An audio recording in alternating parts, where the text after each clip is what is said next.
Hi guys, कैसे हैं आप सब गाइस। आई होप आप सब ठीक होंगे गाइस। मेरा नाम है अब्दुल और आप देख रहे हैं अपने YouTube channel current pharmacy. Guys, आज की जो वीडियो है इसमें आज हम डिस्कस करने वाले हैं जो आपकी बी.कॉम थर्ड सेम में एक सब्जेक्ट है फिजिकल फार्मास्यूटिक्स फर्स्ट। तो उसकी जो फर्स्ट यूनिट है सोलबिलिटी ऑफ ड्रग, तो उसी को मैं आपको समझाने आया हूं। तो वीडियो काफ़ी नॉलेजेबल होने वाली है।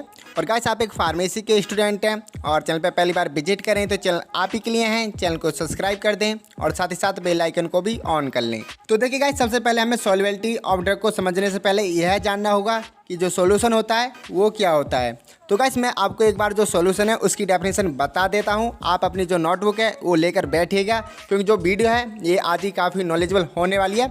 जो भी मैं आपको पॉइंट बताऊं तो आप उन्हें अपनी जो नोटबुक है उसमें ऐड करते रहिएगा या फिर लिखते रहिएगा। तो देखिए, सबसे पहले मैं आपको जो सॉल्यूशन है उसकी डेफिनेशन बताने जा रहा हूँ, तो आप एक बार डेफिनेशन लिख लेना। तो देखिए, होता क्या है, जब हमारा कोई भी सॉल्यूट पार्टिकल सॉल्वेंट में डिजॉल्व हो जाता है तो वो हमारा सॉल्यूशन कहलाता है। तो ये थी आपकी सॉल्यूशन की डेफिनेशन। तो आपने इसमें एक शब्द पढ़ा होगा डिजॉल्व। अब ये भी जान लीजिए जो डिजॉल्व होता है वो क्या होता है। तो डिजॉल्व होता है जो हमारा डिसअपेयर हो जाता है उसी को हम डिजॉल्व कहते हैं, या फिर कह सकते हैं कि जो डिसअपेयर होता है उसी को हम डिजॉल्व कहते हैं। तो देखिए, आपने अभी तक जो शब्द पढ़े हैं सॉल्यूट और सॉल्वेंट, तो मैं आपको इन दोनों की एक बार डेफिनेशन बता देता हूं कि जो सॉल्यूट होता है वो क्या होता है और जो सॉल्वेंट होता है वो क्या होता है। तो सबसे पहले हम बात करते हैं सॉल्यूट की कि सॉल्यूट क्या होता है।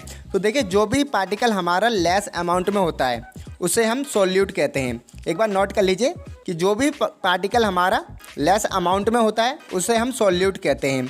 और हम बात करते हैं सॉल्वेंट की कि सॉल्वेंट क्या होता है। तो जो पार्टिकल हमारे लार्ज अमाउंट में होता है तो उसे हम सॉल्वेंट कहते हैं। एक बार नोट कर लीजिए अच्छी तरह से कि जो पार्टिकल हमारा लार्ज अमाउंट में होता है उसे हम सॉल्वेंट कहते हैं। तो देखिए, हम ऐसे समझ लेते हैं कि जो हमने 2 बीकर लिए 100 ml उसमें वाटर है, मतलब कि हमने 2 बीकर लिए उसमें हमारा इंक्लूड है 100 ml वाटर। और हमने एक तरफ जो ऊपर की तरफ आपको नज़र आ रहा है शुगर और साल्ट, तो ये क्रिस्टल है हमारे जिसे हम सॉल्यूट कहते हैं। इन दोनों के हमने क्रिस्टल ले लिए, चाहे हमने शुगर का क्रिस्टल ले लिया चाहे साल्ट का। तो हम करते क्या है, जो हमारा फर्स्ट बीकर है जहाँ सॉल्वेंट लिखा है ये हमारा सॉल्वेंट है, और जो हमारा ये शुगर है या सॉल्ट है उसको हम ऐड करेंगे सॉल्वेंट में। और जो सॉल्वेंट है वो हमारा जो बनकर देगा वो सॉल्यूशन होगा। देखिए, एक बार आप आसानी से ध्यान से समझिए, हमने क्रिस्टल लिए शुगर के या सॉल्ट के जिसे हम सॉल्यूट कहते हैं, और जो सॉल्यूट है उसे हम ऐड करेंगे सॉल्वेंट में। जो हमारा 100 ml वाटर है उस गिलास में, जो फर्स्ट गिलास है हमारा उसमें हम ऐड करेंगे जिसमें हमारा 100 ml वाटर है। और जब इसके साथ ये मतलब घुल जाएगा तो ये जो हमारा बनाएगा ये सॉल्यूशन बनाएगा। जो आपका सेकंड गिलास है जहाँ पे सॉल्यूशन लिखा है तो ये आपका सॉल्यूशन बनाएगा। अब हम इसमें एक पार्टिकल तो ऐड नहीं कर सकते, हम इसमें कितने सॉल्यूट ऐड कर सकते हैं यही इसकी सॉल्युबिलिटी होगी।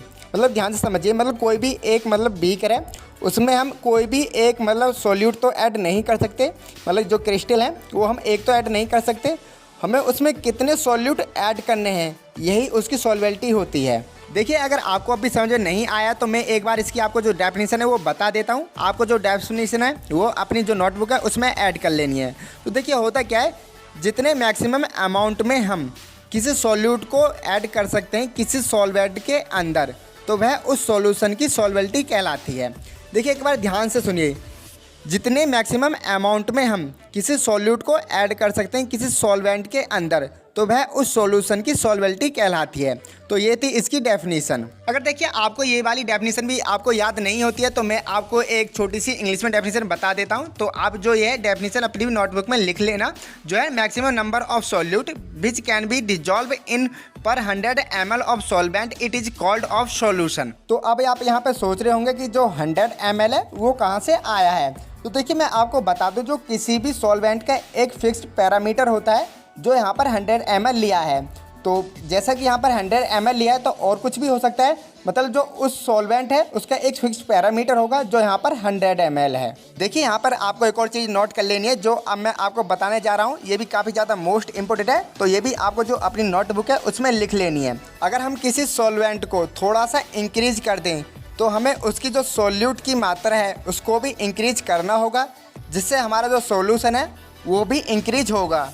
अगर सॉल्यूशन इंक्रीज हुआ तो हमारी जो सॉल्यूशन की सॉल्युबिलिटी है वो भी इंक्रीज हो जाएगी। देखिए, ध्यान से समझिए, हम ऐसा तो नहीं कर सकते ना कि जो हमारा 100 ml वाटर है उसमें हम 2 ग्राम ही मतलब शुगर लें, ऐसा तो नहीं कर सकते।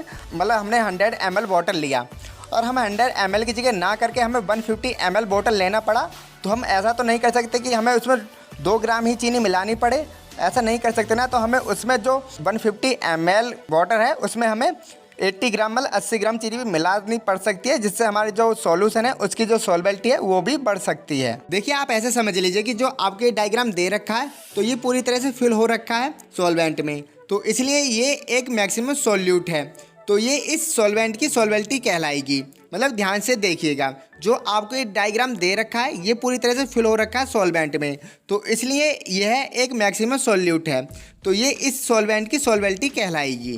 तो देखिए अब हम बात करते हैं कि जो सॉल्वेबिलिटी ऑफ एक्सपिरेशन है वो क्या होता है। तो देखिए सबसे पहले हम यहाँ पे एक्सपिरेशन जो है उसकी डेफिनेशन जान लेते हैं कि जो एक्सपिरेशन है वो क्या होता है। किसी भी चीज़ को हम कैसे डिफाइन करते हैं, यह उस चीज़ का एक्सप्रेशन कहलाता है। तो हमें यहाँ पर क्या डिफाइन करना है, यहाँ पे हमें सॉल्वेबिलिटी का एक्सप्रेशन डिफाइन करना है। देखिए जो हमारा अब फर्स्ट सॉल्वेबिलिटी ऑफ इम्प्रेशन है वो है वेरी सॉल्यूबल। तो मैंने आपको यहाँ पे एक एग्जांपल दिया है, तो देखिए आपको यहाँ पे दिखाई दे रहा होगा, यहाँ पे जो कलर लिखा है हमने थोड़ी सी क्वांटिटी में कलर लिया और हमने एक बीकर लिया गिलास और उसमें पानी हमने भर दिया, और जब हम उस कलर को उस पानी में डालेंगे तो वह उसमें डिजॉल्व हो जाता है, मतलब पूरी तरह से घुल जाता है। तो ऐसे जो हमारे सॉल्यूशन होते हैं उन्हीं को हम वेरी सॉल्यूबल कहते हैं। देखिए ध्यान से समझिए कि हमने थोड़ा सा क्रिस्टल ऑफ कलर लिया और उसको एक बीकर में जो पानी हमने भर के रख रखा उसमें मिला दिया, तो वह जो कलर है उस बीकर में जो पानी है उसमें डिजॉल्व हो जाता है, यानी पूरी तरह से घुल जाता है। अगर हमारा ऐसा जो सॉल्यूशन है उन्हीं को हम वेरी सॉल्यूबल कहते हैं, तो आप ध्यान रखिएगा। देखिए और जो हमारा अब सेकंड सॉल्वेबिलिटी ऑफ इम्प्रेशन है वो है फ्रीली सॉल्यूबल। तो इसमें क्या होता है कि किसी भी पार्टिकल को डिजॉल्व होने में थोड़ा टाइम लगता है पर वह डिजॉल्व हो जाता है। तो ऐसे जो हमारे सॉल्यूशन होते हैं उन्हीं को हम फ्रीली सॉल्यूबल कहते हैं। देखिए जो हमारा अब अगला नंबर है वो है सॉल्यूबल। तो देखिए इसमें क्या होता है कि हमने शुगर को वाटर के साथ ऐड किया और उसको डिजॉल्व करने के लिए हमने एक स्टील ले लिया, और स्टील से हमने किया क्या कि जो हमने शुगर वाटर में मिलाया है उसको डिजॉल्व करने के लिए उसे राउंड टू राउंड घुमाया। तो जैसे ही हम उसको घुमाना स्टार्ट करेंगे जो उसमें शुगर है वो डिजॉल्व होने लगेगी। तो इस प्रकार के जो हमारे सॉल्यूशन होते हैं उनको हम सॉल्वेबिलिटी ऑफ इम्प्रेशन कहते हैं। देखिए जो हमारा अब अगला नंबर है वो है स्फेरिकल सॉल्यूबल। तो इसमें आप क्या याद रखिएगा, इसमें ऐसे सॉल्यूशन आते हैं जो हमारे इजीली डिजॉल्व नहीं होते, पहले हमें उन्हें हीट करना होता है तब वह डिजॉल्व होते हैं। तो आप याद रखिएगा कि वह सॉल्यूशन जो इजीली डिजॉल्व ना होके हीट करने पर डिजॉल्व होते हैं, तो ऐसे जो सॉल्यूशन होते हैं वो स्फेरिकल सॉल्यूबल में आते हैं। देखिए जो हमारा अब अगला एक्सप्रेशन है 5 नंबर का वो है स्लाइटली सॉल्यूबल। तो इसमें क्या होता है कि इसमें ऐसे सॉल्यूशन ऐड किए जाते हैं जो हमारे हीट होने पर भी डिजॉल्व नहीं होते। देखिए अब से पहले आपने क्या किया था, पहले तो सॉल्यूशन जो था वो नॉर्मली मतलब डिजॉल्व हो रहा था, फिर उसके बाद आपने उसको हीट प्रोवाइड किया है तब वो डिजॉल्व होने लगा। पर जो स्लाइटली सॉल्यूबल होते हैं इसमें ऐसे सॉल्यूशन ऐड किए जाते हैं जिन्हें हमें हीट करने पे भी डिजॉल्व नहीं होते, मतलब ऐसे सॉल्यूशन जिनको हीट प्रोवाइड कराने पर भी डिजॉल्व नहीं किया जा सकता। देखिए जो हमारा नेक्स्ट नंबर है 6 नंबर का वो है वेरी इनसॉल्यूबल। तो देखिए हमने इसमें जो ऊपर के तीनों काम थे वो कर लिए, पर उसे हीट भी प्रोवाइड करा दी, फिर भी वह डिजॉल्व नहीं हो रहा है, बस मैक्सिमम 1 या 2% चांस है डिजॉल्व होने के। तो ऐसे जो सॉल्यूशन होते हैं वो हमारे वेरी इनसॉल्यूबल में आते हैं। देखिए जो हमारा अब अगला पॉइंट है 7 नंबर का वो है इनसॉल्यूबल। तो देखिए इसमें क्या होता है कि इसमें ऐसे सॉल्यूशन ऐड किए जाते हैं जिनके साथ आप कुछ भी कर लो पर वह डिजॉल्व नहीं होंगे, मतलब आप चाहे उन्हें हीट कर लो चाहे स्पिरिट के साथ आप उनको राउंड कर लो तब भी वो डिजॉल्व नहीं होंगे। जैसे पत्थर, जब पत्थर को हम पानी के साथ उसे डिजॉल्व करने पर चाहे उसके आप नीचे हीट लगा लो या फिर उसे राउंड टू राउंड स्पीड से घुमा लो पर वह जब भी डिजॉल्व नहीं होगा। तो ऐसे जो सॉल्यूशन होते हैं वो हमारे इनसॉल्यूबल में आते हैं। तो बस गाइस यही था आज की इस वीडियो में, और गाइस जो हमारी अब नेक्स्ट वीडियो होगी इस सब्जेक्ट की उसमें हम बात करेंगे कि टाइप ऑफ सॉल्यूशन की, जो सॉल्यूशन होता है उसके कितने टाइप होते हैं और उनको क्या क्या नाम होता है। तो इसके ऊपर जो हमारी नेक्स्ट वीडियो आने वाली है। तो बस गाइस यही था आज की वीडियो में। आई होप आपको ये समझ में आया होगा। गाइस वीडियो कैसी लगी ये हमें कमेंट करके ज़रूर बताना, और गाइस वीडियो अच्छी लगी हो तो वीडियो को लाइक कमेंट और अपने फ्रेंड लोगों के साथ भी शेयर कर देना। और गाइस आप एक फार्मेसी के स्टूडेंट हैं और चैनल पर पहली बार विजिट कर रहे हैं तो चैनल आप ही के लिए है, चैनल को सब्सक्राइब कर दें और साथ ही साथ बेल आइकन को भी ऑन कर लें। और गाइस आप मुझसे बात करना चाहते हैं तो आप कर सकते हैं मुझे इंस्टाग्राम पर फॉलो, आपको जो लिंक है वो वीडियो के डिस्क्रिप्शन में मिल जाएगा। तो मिलते हैं जल्दी नेक्स्ट वीडियो में, तब तक के लिए thank you for watching video. Have a nice day.